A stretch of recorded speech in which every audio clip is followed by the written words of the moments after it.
In this video, I'm going to blend science and spirituality. I'm going to put the two together in a way that helped me make sense of what I was doing on my search in life.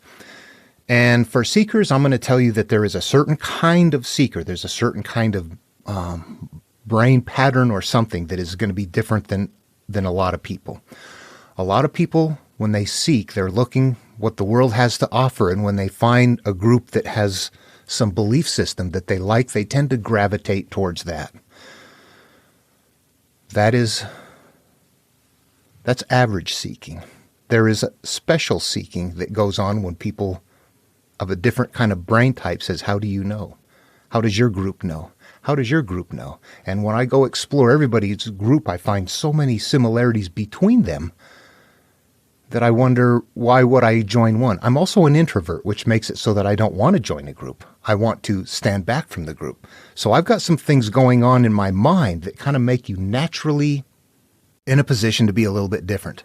And that's the kind of seeker I'm talking about here. If you're that kind of a person, I've joined groups, meditation centers, things like that in life, trying to find, how do I find this inner peace? What are you guys doing? Teach me how to meditate. Teach me how to do this. And then they want to get together afterwards and do other things. I've been in some study groups, but these turn into like big social sort of things. And I was always this very serious person, and people want to know about your life and other things and where you come from. And I don't know, the groups at some point I left because they were not right for me. And what the measure of my success was not how good I felt when I was with them, but how good I felt when I was by myself. But there was something else going on too that I remember. I had a lot of questions always, and people would try to settle you down and say, hey, just be cool, just accept it, just go with the flow. It was like at some point I realized I have questions that they don't have, and they don't have answers to my questions. So if I want my questions answered, then I have to go elsewhere. It's very easy to be with a bunch of people and make it look like you really got it together. And but what you know in your heart, in your mind, is that when you're alone and you're thinking about things and you're feeling your past, that is when you know what kind of success you're having in healing. And I didn't want pain. I didn't want the hurt. We have a story about this actually from Buddha, and it starts out with his own path as he's looking. He starts out with a group, leaves them, does a variety of things. Eventually, he's by himself. He learns from everybody that he can and finds out that they don't contain what he's looking for. So he goes somewhere else, and eventually he goes off on his own. That's pointing out something here. Many called, few chosen. There's something going on that is a little bit different. We just have to look at. This is not going to fit for everybody. Okay, now, where do I go to figure out what I am looking for? What all of these people are looking for, and they say they have. I don't know if they do or don't. I want to know if it's real or not. So what I do is I go beyond them. And this time, I'm not going to use any material. Let's go before the material was available. We know. Here's where it gets fun. If you're of a mind that we were created on this planet in our current state, you're not going to understand this. If you realize that we evolved on this planet and that there's something going on and we're emerging, we're trying to continue to evolve into a higher state or something like that, this is for you. We're going to find reality.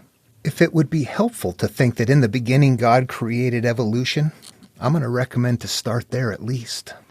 We're not going to use supernatural. We're going to go back to, this is what I do. I imagine it's millions of years ago, and I'm out there someplace, woods, savanna, desert. Put yourself in any environment. I've been to a lot of them, so I can kind of wrap my head around that idea. What's life like? If you are in a group, no tools, maybe wooden spears, sticks, or something like that would be the most of it. You're probably not wearing clothing. Maybe you've got something on your feet at that point. You're trying to wrap it in something. We're not very far along at that point. Millions of years ago. We haven't developed yet. We don't have language yet. We're not quite out of where we emerge from in a natural balance from the kingdom of life on this planet. We emerge from there. But what are we doing when we're there? Look at animals that are out there now.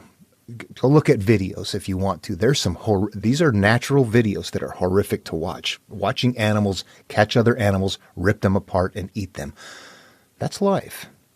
People that think there's a creation, you have to wrap your head around the idea that God made it that way. If I was God, I would have just made everybody vegetarians and filled the place up with coconuts and pineapples. I wouldn't have made it so that everybody has to, and everything has to rip each other apart and shred each other painfully in order to exist. So I got a problem with that whole creation thing there right now. I wouldn't have made it like this. Look at this. It's a painful place. Okay, here's how I do it. I imagine myself there, and I try to put myself in a day-to-day existence. What am I doing? I have no resources. I realize I'm on foot. I don't own a home. I don't own anything. Whatever you carry is what you have. Up here, your sense of survival. And because things are difficult and you don't go to the grocery store and there is no structure and there is no tools and there's no weapons other than what you can find as sticks and spears and things like that, is that we have to find food to eat while we are preventing ourselves from being food for something else. And I guarantee humans were eaten. They found chopped up bones of children and things like that where you can tell cannibalism had to happen even at some point in history where there wasn't resources, there wasn't food. What would life be like? What would your mindset be like in that time frame? Try to imagine what life is like emerging and what you're going through. You're hungry, you're scared, something's coming after you. There's a point in time in life where I imagine everything's okay, your belly's full, you're sitting up on a hill looking around and there's no creatures coming after you for a moment. You feel happy. You feel everything's okay, nothing's coming after me. Yay. What a wonder in life. Where do we come from? Why are we here? At that moment, we are finding our first hints of enlightenment. What is it to not have needs, to not be hungry, to have time to figure this stuff out? And then where does it go? What are you looking for? What mysterious thing is out there? There is no mysterious thing out there. There is a real thing inside, the structure that we come from, this cosmic structure that we're not looking at. All right, I don't want to stray too far into that, but as we're sitting there, we also look around and there's a big group. We're a part of a group. We are a little bit outside of that group. The main group is there. There are people that are not like us. They don't feel the same way we do. They feel different ways. They have lives that appear to be optimized for different parts of the survival of humanity. There's alpha males. There's going to be leaders, followers, engineer type people, thinkers. There's going to be those who are just the grunts. Hunt, forage, reproduce in this group, this mass, the people that are not aware like you, but they're aware in a different way, and they have different interests. And amongst themselves, they will compete, angry males, all that kind of stuff. And while you're like, oh boy, it's like a bunch of animals in there. And you're separating from that. And what is that? That's society. Look at politics and look at what's going on right now. That's it right there. We're trying to emerge out of that mess that's becoming bigger and bigger, a group of out of control, poorly evolving great apes who, because of supernatural, look at the things that are not right, and instead of saying we're evolving incorrectly and we need to address these things, instead we say they're sinners. We're going to hold that against them. We're broken when we think of spiritual or supernatural. It prevents us from getting to what the real truth is. We're not going to manage people evolving without that can't understand their built-in, their wired-in urges and manage that stuff. If we continue to step back and look at it and say, you're born a sinner, or you need to do something different, you've got to turn it. We're not fixing anything. When I'm looking for enlightenment, I'm looking for that separation from all of that mess. I'm looking for being able to sit on top of that mountain and look around and say, nothing's coming after me. I feel comfortable. I'm happy right now. That is enlightenment. The more you can do that. If you're sitting there thinking, boy, I want more of this, I want more of that, I'm hungry, things are going to go wrong, my child got eaten yesterday. You're not, all of these things, I don't imagine peaceful minds back then. That would not be natural. We're looking for peaceful minds now because we're trying to emerge from that time of insanity back then.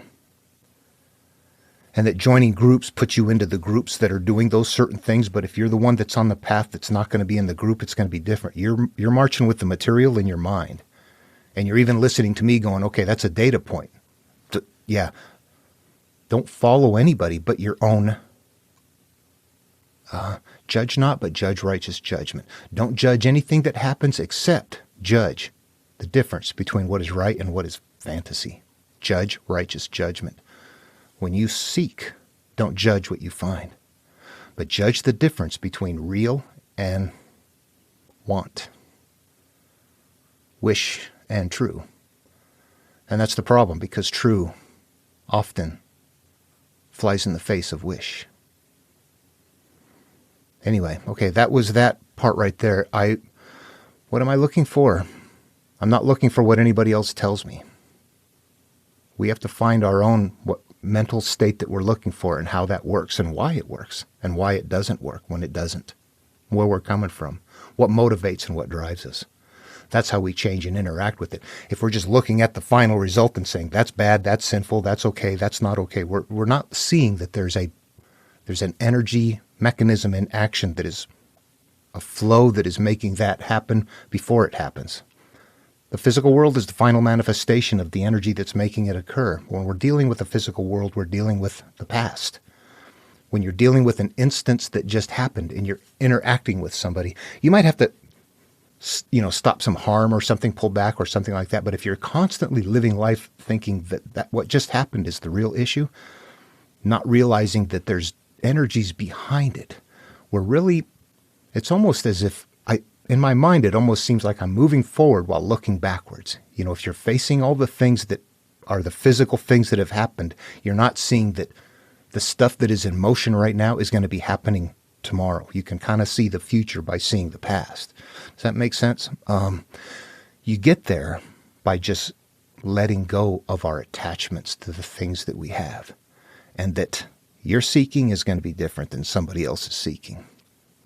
And that there will be people who are very angry about the idea of letting the supernatural go or something like that. And I can't answer anything reasonably if I go supernatural.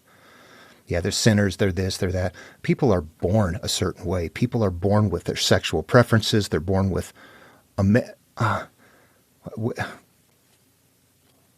we don't understand where we come from, and we're not dealing with it. Supernatural is not realistic. It is hurting us by preventing us from seeing what is true, and then we're not dealing with what is true. I find supernatural to be something that is incredibly important to the individual mind.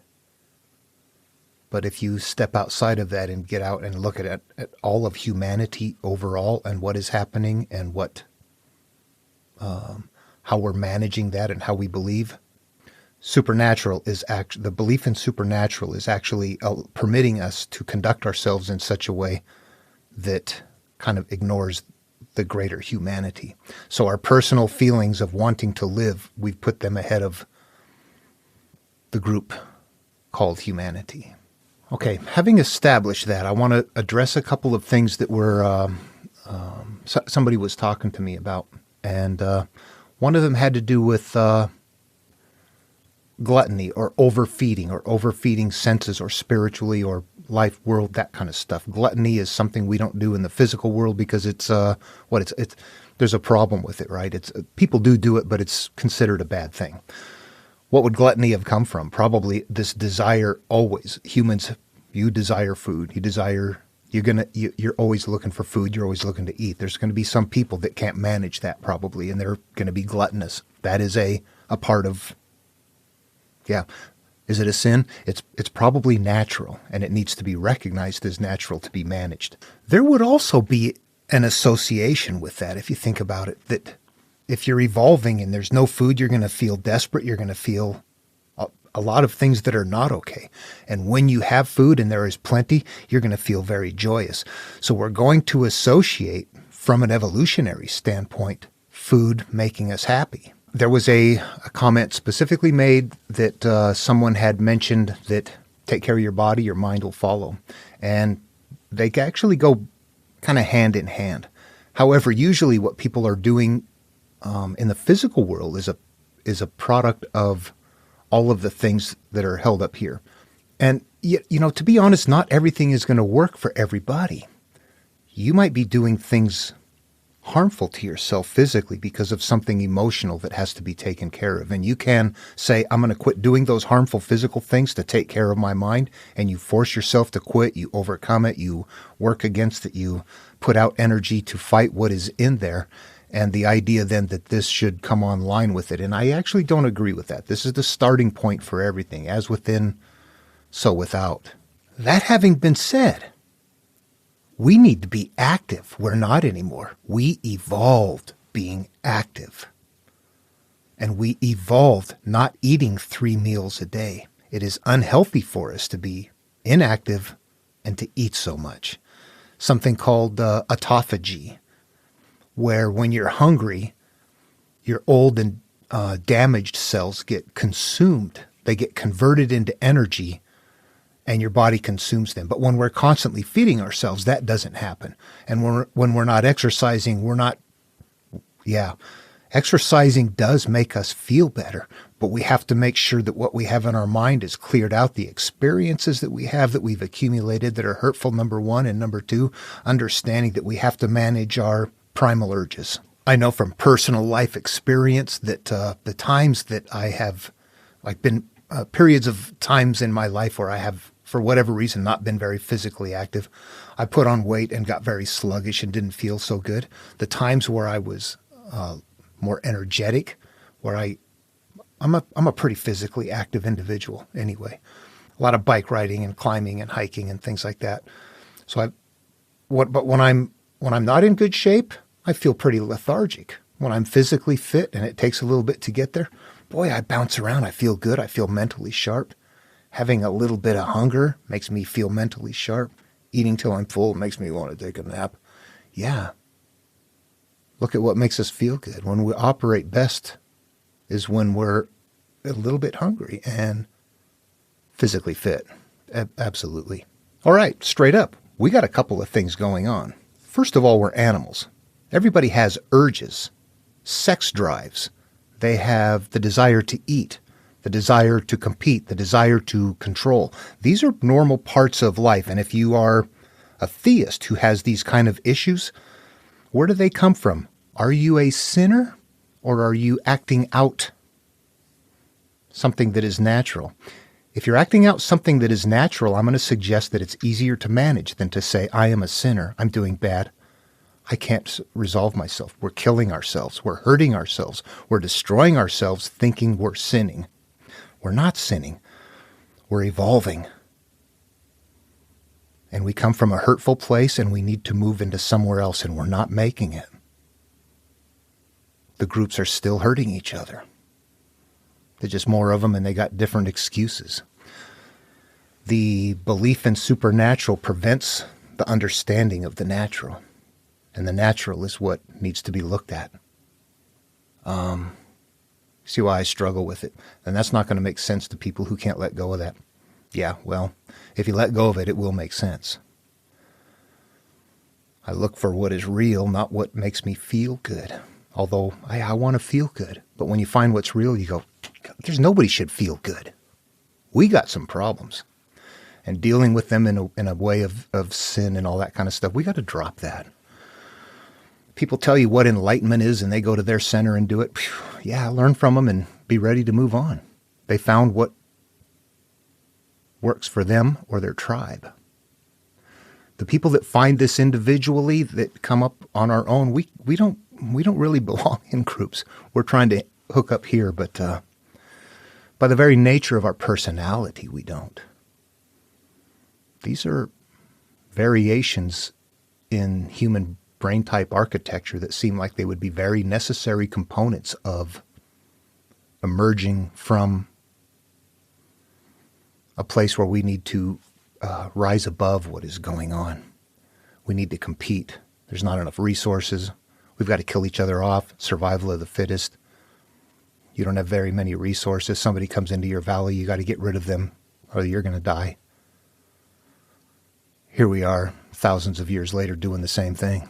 Only now we have language and excuses. And when the group is successful and gets too big, it has to spread. It'll overpopulate. We got no valleys left.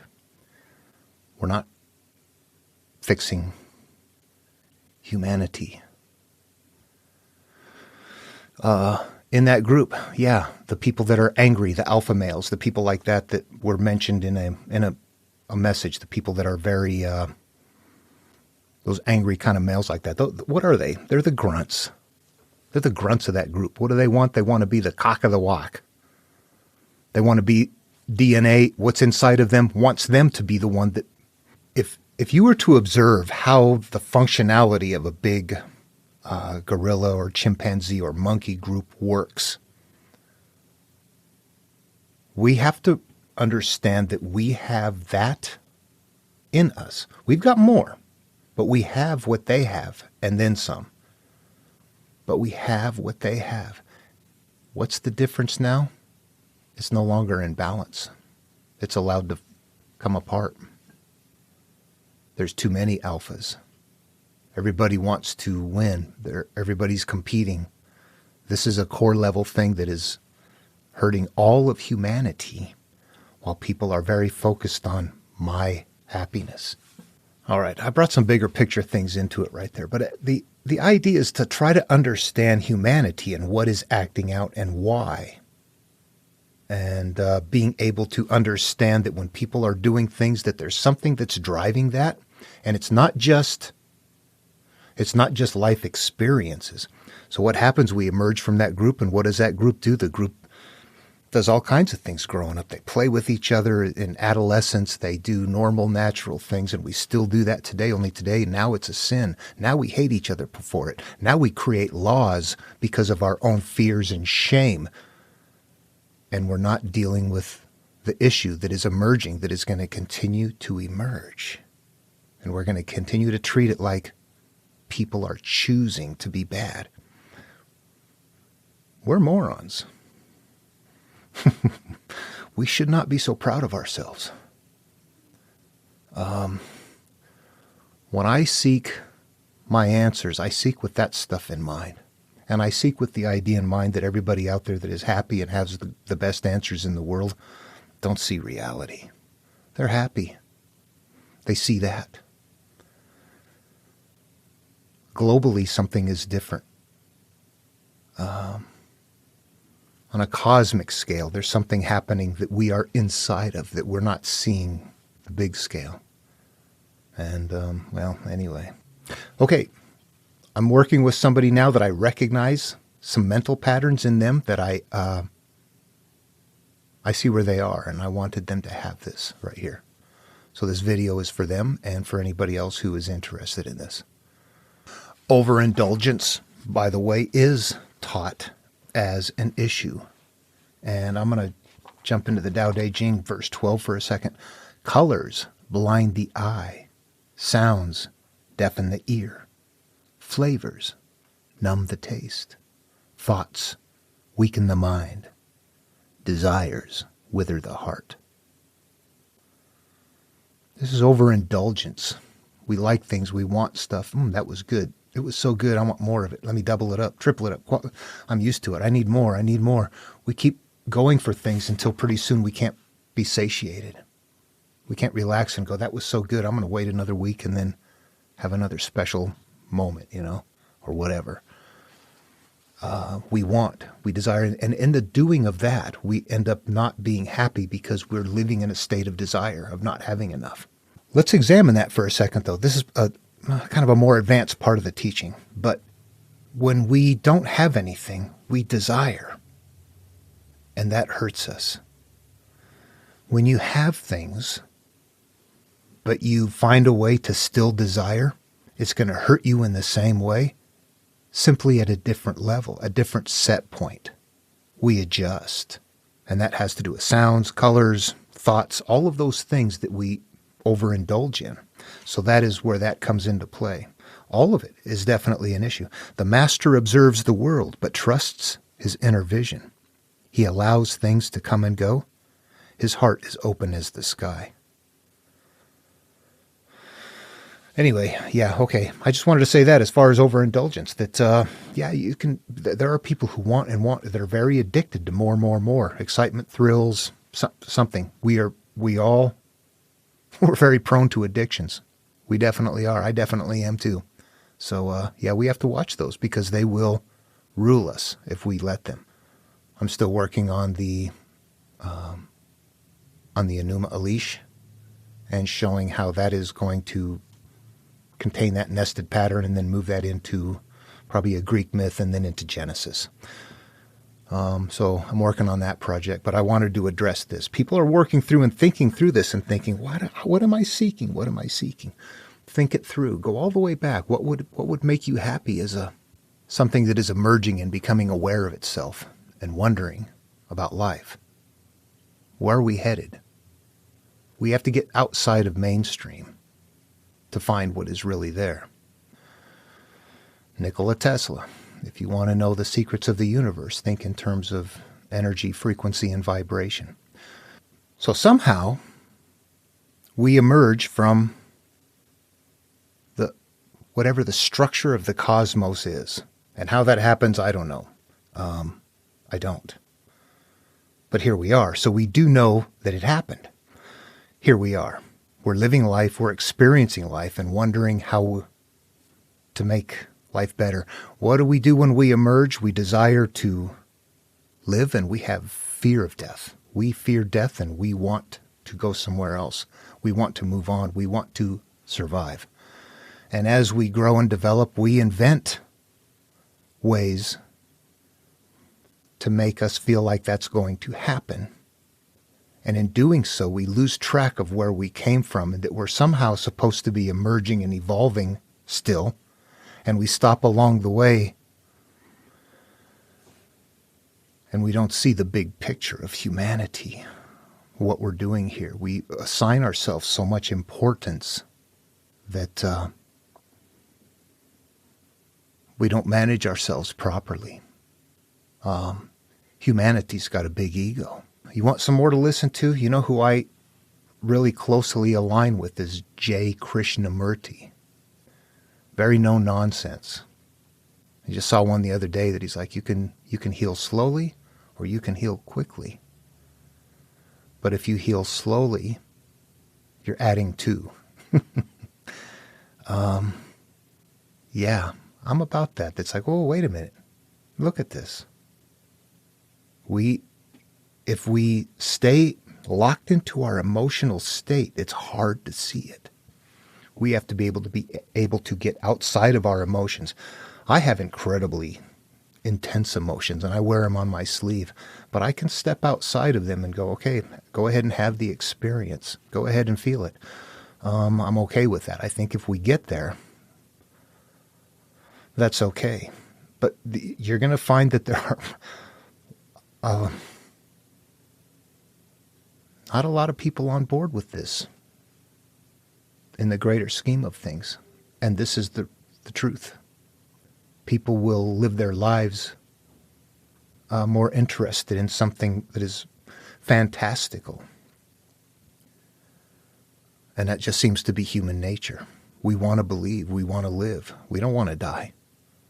And we will find ways of convincing ourselves that that's not going to happen, which seems okay up to a point. And then you look and go, okay, we are doing things right now that are irresponsible, that is actually speeding us along. And what are you going to do? There's more denial than there is acceptance. It's the way it is. Fantasy is bigger than reality in the minds of humans, despite the fact that we come from reality and create the fantasy ourselves. Well, how fun. This is enlightenment, I think. When you strip off the fluff. Another Krishnamurti. Someone asked him about achieving higher states of being through Kundalini yoga. Pretty much in a nutshell, he's like, yeah, that's a recent invention. And no, you can't do that. You find healing by interacting with your pain and dealing with it. That's how it happens. People that are doing things like that and very happy with it, they are having some success. And they will tell you, oh yeah, I felt horrible. I started doing this and I feel good. Anytime you focus on something and you're in a group, you're going to get caught up in that field. You're going to feel good. When you leave, it's going to do what? When you go back, it feels good. You leave, what happens? Is there a healing that happens that at some point you go, whew, I feel so good. I don't have to do that anymore. Or do you have to keep doing that to get healing? That's not healing. That's repeating. Healing means you get to a point where you go, whew, hey, I'm good. I'm done. I don't hurt anytime. I can sit out here. I can now find somebody hurt like me and go, I can help you. I don't have to sit here and cry and go, yeah, me too. You get somewhere else, but you got to turn in your own head. Anyway, yeah. Think it through on your own. People tell you the answers. Up here is where it is in your head. Go back to the beginning. As far upstream as you can. That's where we find where we emerge from. And those others haven't gone as far upstream as this. Whoever made this nested template, whatever this template is, they know it. They know it. People like us have always been around. I believe I have a way for us to personally measure that a little bit, and it's because of my own life experiences and because of just looking at the way things are and habits and trying to figure out why do I not fit very well in life. I struggle everywhere I go. I do incredibly good. I'm a very high-level worker that can't get along with people. Something's not right. And there's things that I realize. One thing that I realize is that I have a huge spatial awareness compared to a lot of people. And I believe that that would be exactly right. That if you're emerging on the outside of that group, if you are that person that is the introverted feeler, the sensor, the one that has the outside of the group, you have a larger bubble of awareness, a larger awareness of your area. You can encompass more in your thinking because you need to. That's your job. You're out farther away. You don't have the protection of a bunch of people around you. You don't want that protection. You don't feel good in that protection. So you're kind of serving and evolving in a different role as sort of a protector. And in life today, what you will notice as we're moving along in life that you will see things happening and avoid them that other people crash into. And you think, why? How can people not see that stuff in motion? You could see that coming a mile away. How could you not avoid that? And eventually you realize, wait a minute. I see things farther than other people do, and we will. That'll be a way to measure it for yourself. Are you that person that sees things and wonders why others are like, what? Do you not see that? No, they don't. It's just the scope of your awareness, your spatial awareness, the size of your spatial awareness, yeah, and the quality of it. And you know what? In all of these stories and all the hero's journey stories, and in all of the other teachings, there is this idea that not many people will do this. And I believe that this is exactly why. It's always been taught, and it still seems to be the case. And I've looked at why, and all I can think of is, yeah, there's an awareness difference in certain brain types. We're here to protect the group, and the group is too big, and they're telling us to stop being Chicken Little. I do want to caveat what I just said. I want to make sure that I want to say that it's this type of brain type, but just that having this type of brain type is not enough. You still have to have the right experiences to go with it. Is this helpful? Doesn't sound fun, does it? We got to change things by making changes. By looking at what's really there and not by, yeah, well, you get the idea. Hope the video was helpful. Everyone love one another. I'll see you in the next one.